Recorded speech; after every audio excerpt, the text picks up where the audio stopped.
Welcome once again to SoCo Chat, a podcast where we talk with county leaders, discuss the latest news, and share all things concerning our home here in beautiful Sonoma County, California. Once again, I'm your host, Paul Gullickson, Communications Manager for the County of Sonoma, and we thank you for joining us. In just a few days, the month of celebrating Hispanic heritage begins, and we have a lot to celebrate here in Sonoma County. To talk about what the county is doing to support the Latino community and elevate opportunities within county departments, increase services, and just overall talk about the impacts of what Latino Heritage Month means to her. We have as our guest Maria Christina Rivera, County Executive for the Sonoma County, Yep. and the first Latina and bilingual county executive for the county when she was appointed just the start of last year.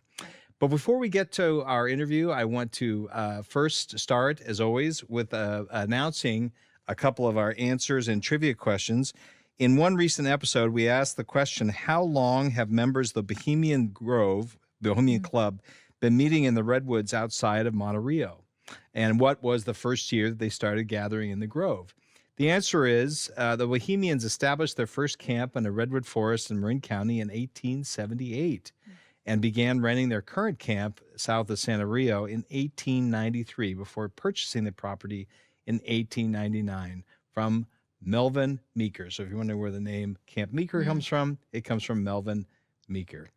We did not have a winner of that question. That may have been a little too hard, but we did have for this next question, which was, after which Greek goddess is Lady Justice based on? This was for the episode we had on the library, which was really interesting.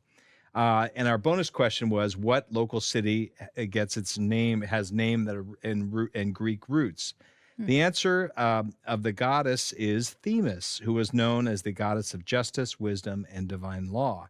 And the name of the local city with Greek roots, well, that would be Sebastopol. That makes sense. Sebastopol. Congratulations to our winner, Dee, who is going to win one of our coffee mugs.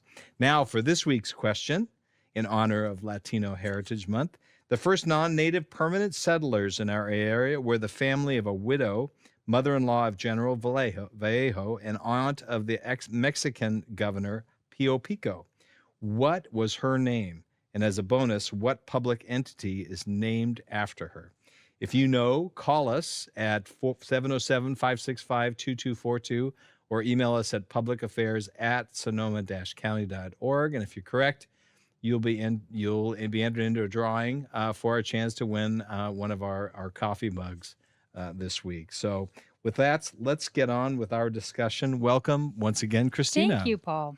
We are very honored to have you. And as we noted, this is the first in a series of interviews that we are doing this month with Latino leaders in Sonoma County in honor of Latino Heritage Month.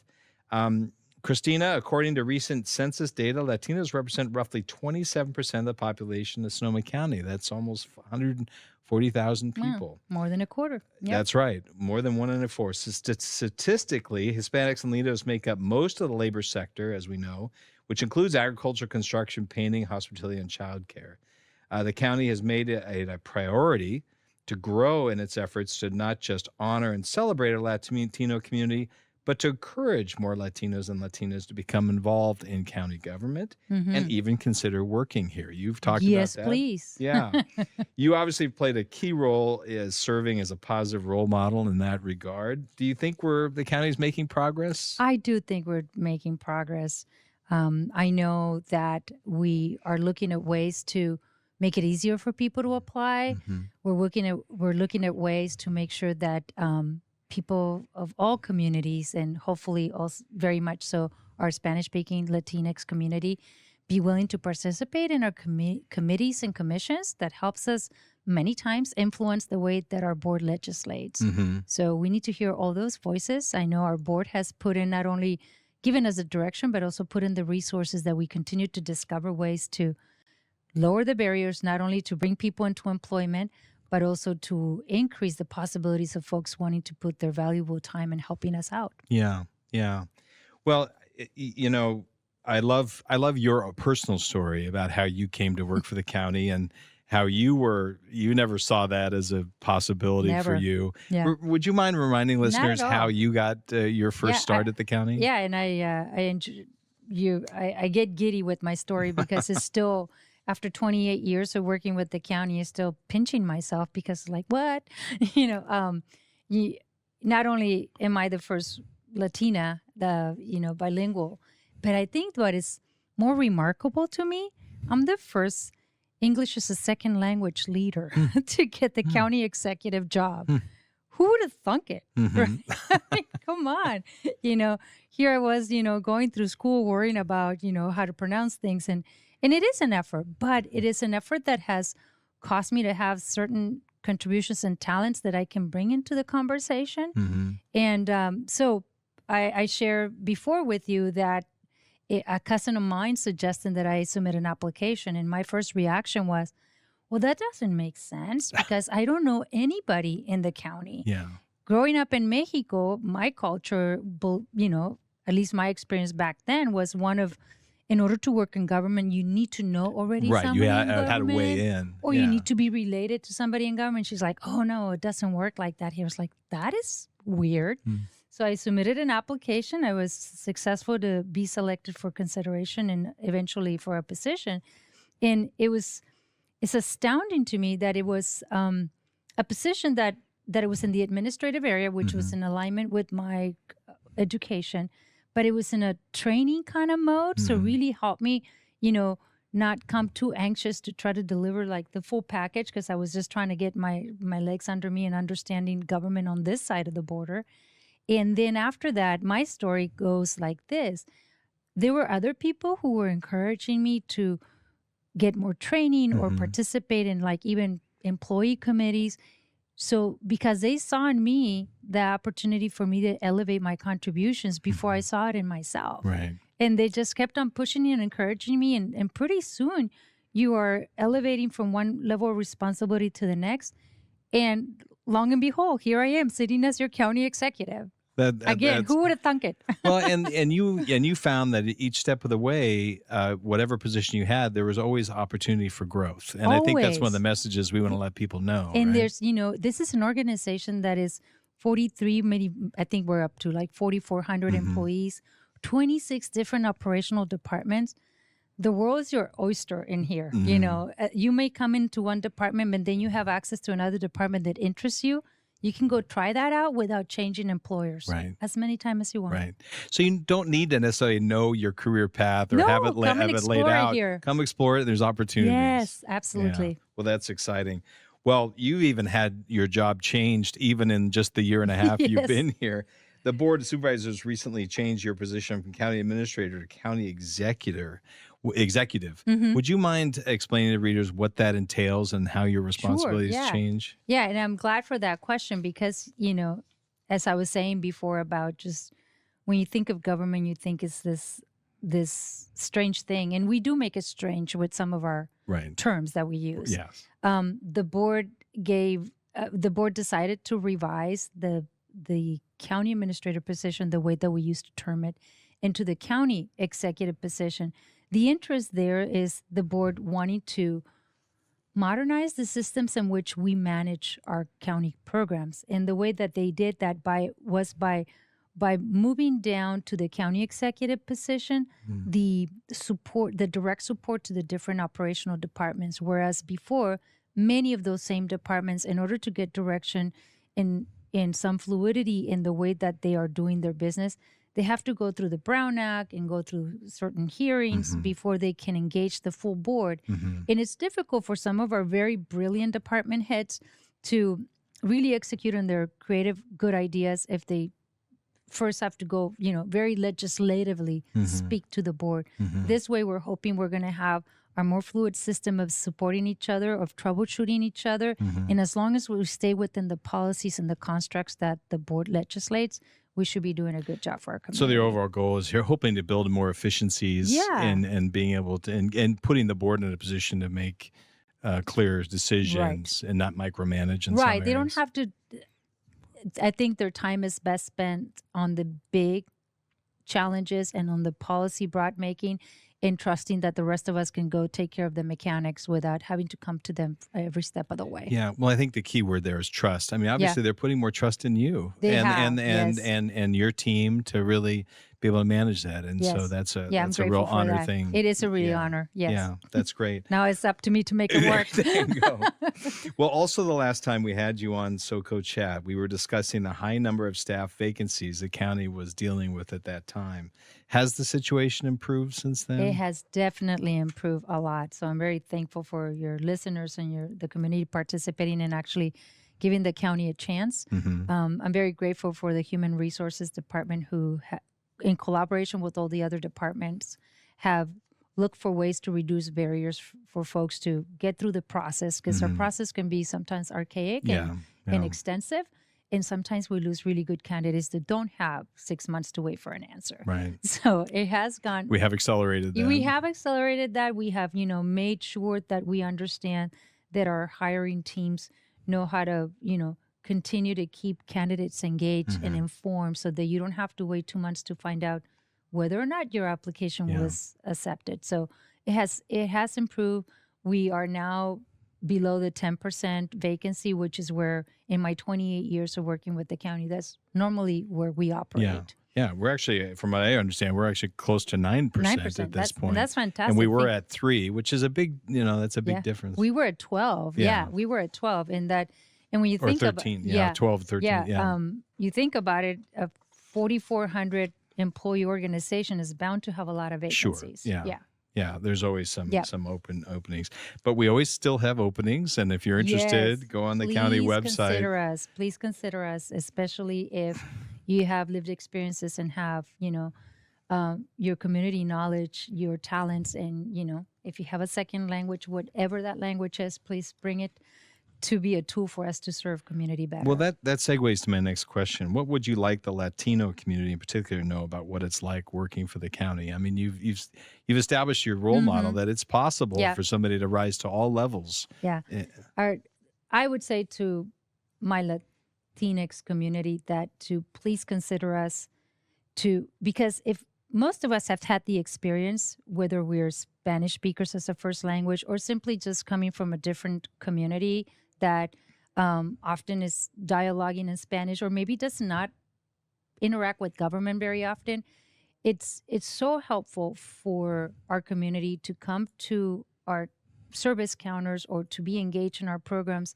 And when our community members are able to engage with someone in their language or even just related culturally, it really helps us serve folks better. So please, to all of our Latinx community members who are looking for employment, please bring your talents. Please help us make our community feel more comfortable to access the services that they have rights to access. Yeah. And their lived experience, their history, particularly for natives of the area, is a value. It's super valuable. And as you said, more than a quarter of our population is Latinx, and most of us have been in service industries. And so our ability to relate to families who have to quickly get a service from us between jobs and things like that, it's important. It's important to honor, and it's important to be able to facilitate and empower our community to get their business done with us with whatever ease we can bring it with. Yeah. Well, one of the pillars of the strategic plan that the Board of Supervisors adopted more than 3 years ago concerned racial equity and social justice. So those are huge priorities for us. The goal is to achieve racial equity and how the county provides its services while ensuring the county has a workforce that is more reflective of the community that we all serve, right? And so I guess the question is, how are we making progress in that area, do you think? I do believe we're making progress. There's so much more to do. I mean, I wish I could tell you that, we are at 50% progress or 70% progress, but I think the definition of the target, it's a moving target because every time we learn, we keep on refining the ways in which we can better serve our community. So we're definitely making progress. The board, just our recent budget hearings, they made some significant investments in our Office of Equity to continue to evolve in our ability to serve and to honor that there's social and racial inequities that the board does desire to find ways to address them. Yeah, well, and how do you think we can increase and speaking of the county, how can the county increase Latino community engagement and the participation, particularly in meetings and maybe on boards and commissions? Certainly. First of all, for our Spanish speaking community, we're doing a really good job of making sure that in a moment's notice we have translation services. Yeah. So if it's so rewarding to see. Um, I can't say that every meeting, but at least once a month, We're seeing it a lot more. we're seeing a lot more of our Spanish speaking public participate in offering their comment. And they're offering their comment in really important stuff. So, and that is super helpful to the board. It isn't until they know that there's interest and concerns or observations that then they can include that in their decision making. Right. And so, and I was telling you about the investments the board has made in terms of social racial equity evolution, if you will. They've also given us instructions to figure out ways to lower the barriers to get our Spanish-speaking community, even if you're monolingual, to be able to participate in committees and commissions that inform the board's policies. So I know that's it's not a thing that we're probably going to accomplish today or tomorrow, but it is something now that is a priority of the Office of Equity for us to attract and appeal folks to come and participate. Sure. Yeah. Yeah. And it's not just we have the translation services that not only enable our monolingual Spanish speaking residents to understand the conversations in English, but our supervisors are wearing those headsets, Yes. so they can understand what our monolingual Yeah. speakers are saying. They And can so absorb their comments. it is Absolutely. a two-way engagement. Yeah. And if it's not working, I will be prompt to get down into the speaker podium and translate for you. So And you please have come done over. that. Please come over. And yet that's the benefit of Yeah. having someone in your position who's bilingual. It's a proud moment when I'm able to help out the community in a way that I know I wanted to be helped out for many times. Well, I know the county's looking many other ways to connect more with translation services, and that's an Yes. ongoing goal. So, back on the personal side, in what ways did you and your family recognize and honor your Latino heritage at home? That is very interesting that you say that, and I didn't know that I was honoring it, but now that you put it in that frame, I think I am. And one of the things that I'm very proud of is being able to speak Spanish. And I say that because growing up in Mexico, I did not have the challenge of my cousins who were growing up in this side of the border, who were at school and at home being asked to not speak Spanish because you needed to adapt. You needed to Right. not be seen as different. Right. I had the privilege of growing up in Mexico and not being discouraged from speaking Spanish. So now that I live on this side of the border, I've always tried to get the rigor in my home to speak Spanish at home and to be proud of it. And it just kind of elevates the pride that I have of being Mexican and Latinx. And the other ways that we do, and that's probably more out of selfish interest, is we're glad that there's a whole month of Yeah. Latino heritage celebration because there's more fun stuff to go to visit. Yeah. And most of those times during September, there's almost all of these events who have mariachi, and I love mariachi bands.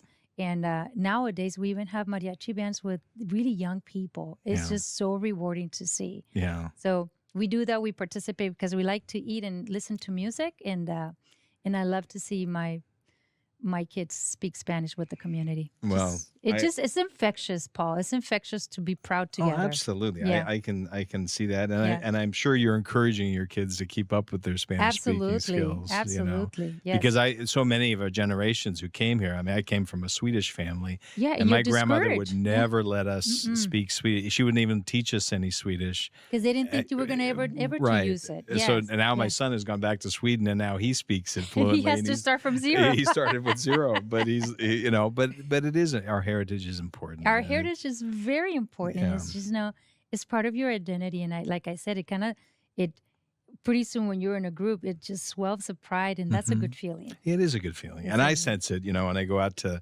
Roseland and Yeah. the celebrations Yeah. out at Matote Park. Yeah. Nothing better out there Yes. as it defines community. Yeah. So, well, listen, thank you so much for being You're here very today. welcome. I Thank know it's you been for a long having day, me. and it's great to have you as our guest. And I know you've already got one of our SoCo Chat mugs. Yes, but now I get the You collector's get the item with Espanol. Espanol. Yes, Yeah, it's very that is cool. a keepsake. And to our listeners, we'd like to remind you that give you a chance to get one of our coffee mugs. Our trivia question today is: the first non-native permanent settlers in Sonoma County were the family of a widow, mother-in-law of General Vallejo, and aunt of the Mexican governor Pio Pico. The question is, what was her name? And as a bonus, what public entity is named after her? If you know, call us at 565-2242 or email us at publicaffairs, that's one word, at sonoma-county.org. And if you submit your answer today, you will be entered into a drawing for a chance to win one of our limited edition Espanol SoCo Chat coffee mugs.